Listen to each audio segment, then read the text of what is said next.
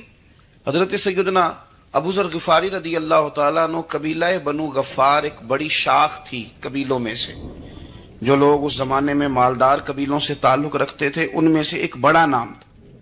ساری زندگی چودراہٹ کی، لیکن میلاد ایک انقلاب کا نام ہے۔ میں میلاد منانے والے دوستوں سے گزارش کرتا ہوں کہ آپ ہر سال میلاد منائیں، اور ہر سال میلاد کے بعد آپ تھوڑے بدل بھی جائیں، یعنی تھوڑے سے بدل جائیں۔ کچھ لوگ کہیں یار یہ داڑھی میں نے نا 12 ربیع الاول والے دن رکھی تھی، یہ میری میلاد والی داڑھی ہے، اور داڑھی رکھیں بھی نبی پاک کی مرضی کی۔ کس کی مرضی کی؟ نہ ناراض ہو جائے جی میں ٹور چلا، بس کس مرضی کی جی؟ اپنی مرضی کے نہیں۔ داڑھی کا وزن کو نہیں ہوتا کہ پوری مٹھی رکھیں گے تو آپ کو کوئی دقت ہوگی، کوئی وزن نہیں، پوری رکھیں، جو حضور کا طریقہ مبارکہ ہے جو ہمیں ملتا ہے اس پر آپ توجہ فرمائیں۔ تو میں جو بات عرض کرنے جا رہا ہوں وہ میلاد انقلاب ہے۔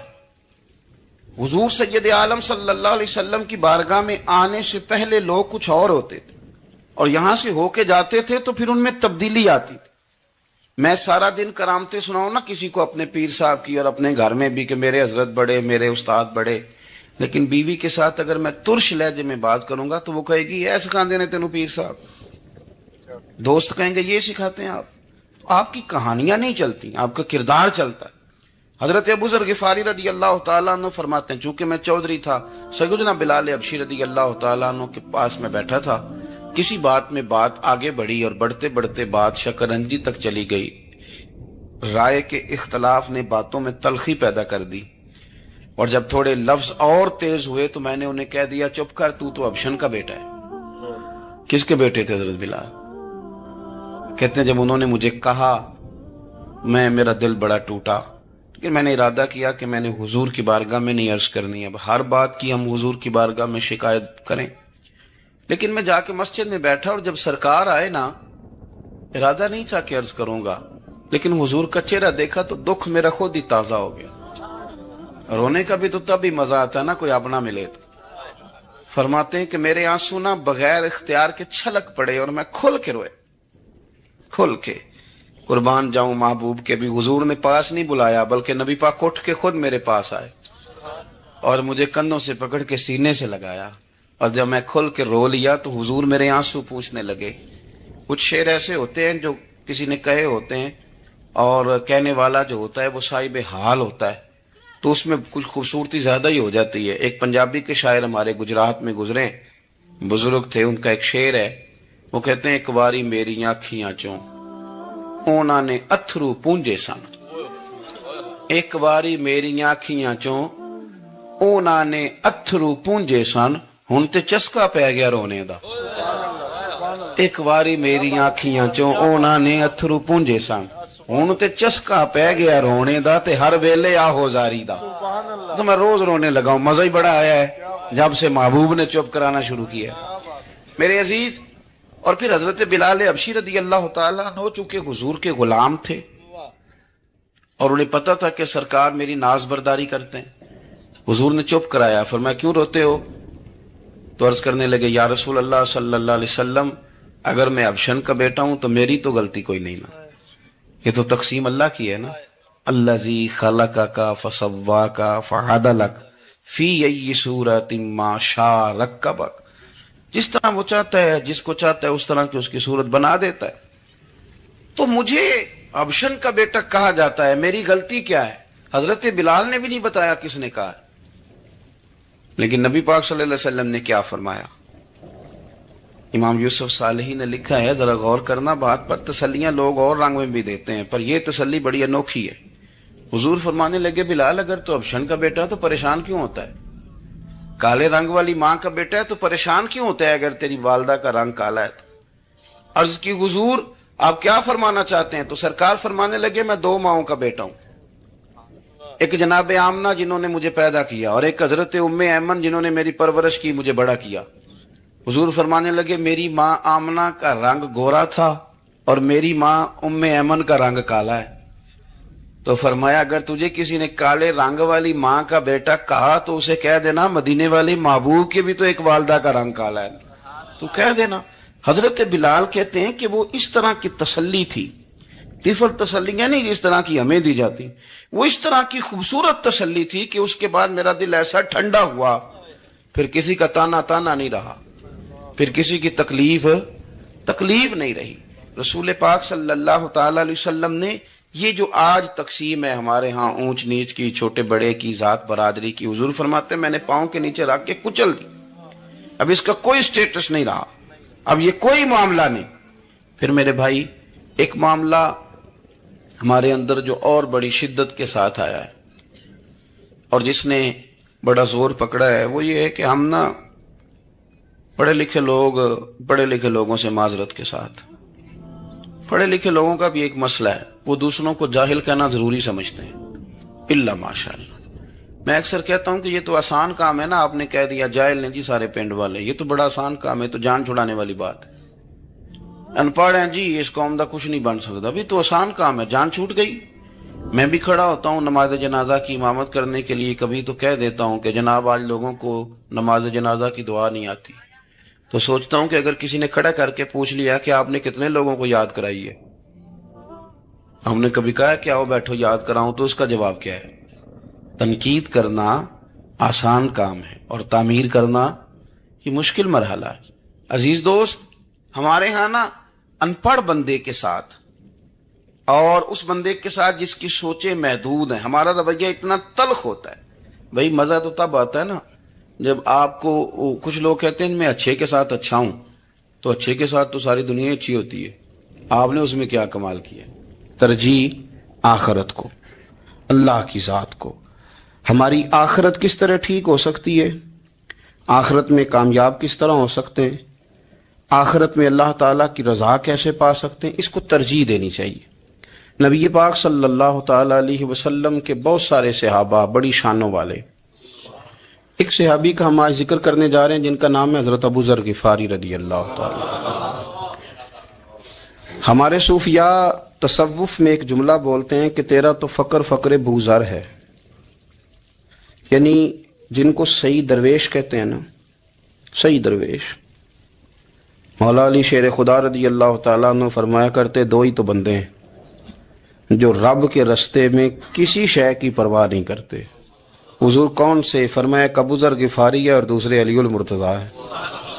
مولا علی فرمایا کرتے یہ نا مسلمانوں میں سے چوتھے یا پانچویں مسلمان ہیں، شروع سے ایک سلیم الطبع آدمی، کچھ لوگ طبعاً بڑے نفیس ہوتے ہیں، طبعاً ہی اللہ کی طرف سے شروع سے ہی۔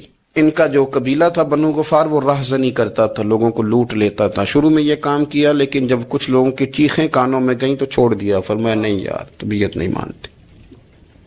اور نبی پاک کا کلمہ پڑھنے سے پہلے ہی بتوں کی پوجا چھوڑ کے رب کی عبادت شروع کر دی۔ لوگ پوچھا کرتے تھے آپ عبادت تو کرتے تھے پر منہ کدھر کرتے تھے؟ فرماتے تھے جدھر وہ کرا لیتا تھا کر لیتے تھے۔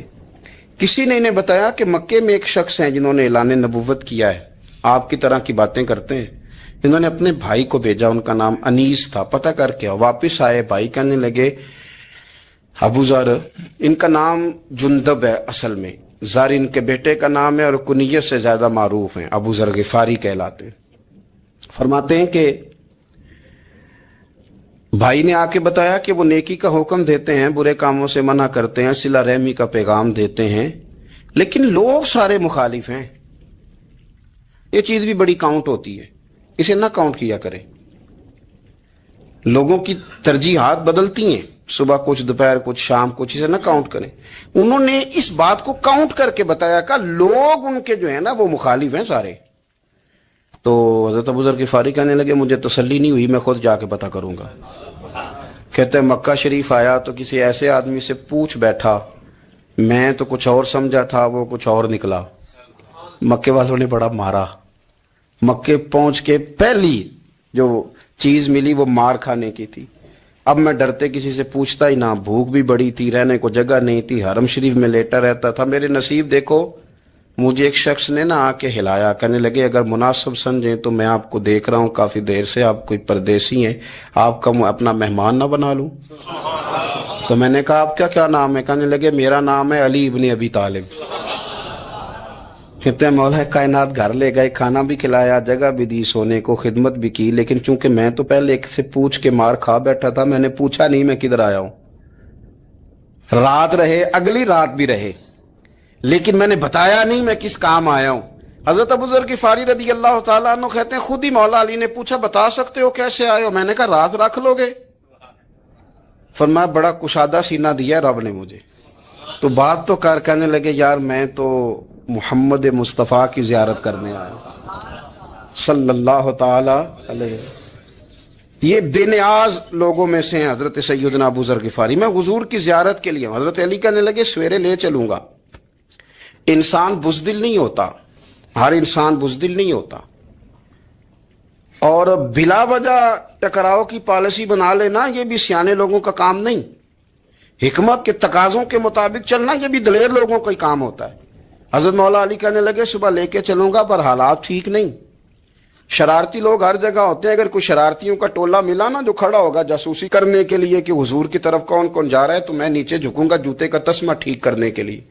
لیکن آپ نے نہیں کھڑے ہونا, آپ نے چلتے رہنا ہے تاکہ کسی کو شک نہ ہو. کہتے ہیں اس ترتیب سے حضرت علی مجھے لے کے گئے. میں حضور کی بارگاہ میں پہنچا. مولا علی کہتے ہیں بڑے بڑے لوگ سوال کرتے تھے پر یہ شروع سے سلیم الطبع تھے. مجھے کہہ لینے دینا, جنہوں نے ماننا ہوتا ہے وہ لمبے سوال کرتے ہی نہیں. مان جو لیا تو لمبے سوالوں کی ضرورت ہی کوئی نہیں. کہتے ہیں لوگ بڑے بڑے سوال کرتے تھے پر ابو ذر نے 2-3 باتیں ہی پوچھی اور آگے جا کے کہنے لگے حضور ہاتھ بڑھائیں مجھے کلمہ پڑھائیں.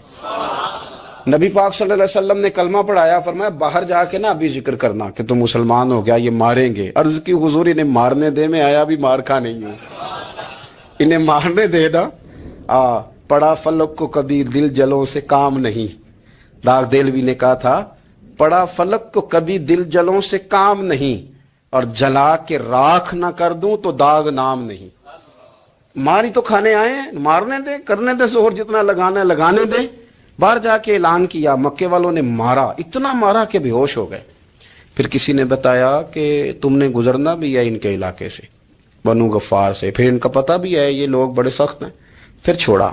تب بڑے جلالی تھے, زاہد مزاج تھے.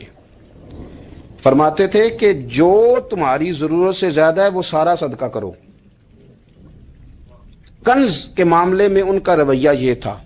صرف حضرت صدیق اکبر کو کچھ نہیں کہا انہوں نے, باقی حضرت عمر جیسے آدمی کو بھی کھڑا کر کے کہہ لیتے تھے یہ مال کیوں رکھا ہوا ہے خزانے میں, بانٹتے کیوں نہیں سارا. اور جناب عثمان غنی رضی اللہ تعالیٰ عنہ کے ساتھ تو باقاعدہ کئی دفعہ اس موضوع پر گفتگو کی. وہ کہتے تھے کہ جب اللہ کہتا ہے قرآن میں کہ مال دولت جمع نہیں کرنی, تو وہ جو لوگ تھے وہ بھی بڑی شانوں والے تھے. وہ کہتے تھے کہ اللہ نے جب زکوٰۃ فرض کی تو مال جمع ہوتا ہے تو زکوٰۃ فرض ہوتی ہے نا. جب فطرانے کا کہا تو مال ہوتا ہے تو فطرانہ آتا ہے نا. تو آپ جو کہہ رہے ہیں وہ ٹھیک ہے پر آپ اعلیٰ بات کر رہے ہیں تقوی کی, سارا بانٹو. تو حضرت ابو ذر غفاری کہتے تھے چلو ٹھیک ہے تمہاری بھی بات مان لیتا ہوں, پر یہ بتاؤ مدینے والے کا اپنا طریقہ کیا ہے؟ کہ بھائی حضور کا طریقہ تو وہی ہے جو آپ بتا رہے ہیں. تو فرمانے لگے پھر اس رستے نہ چلیں جو رستہ مدینے والے رسول کا ہے.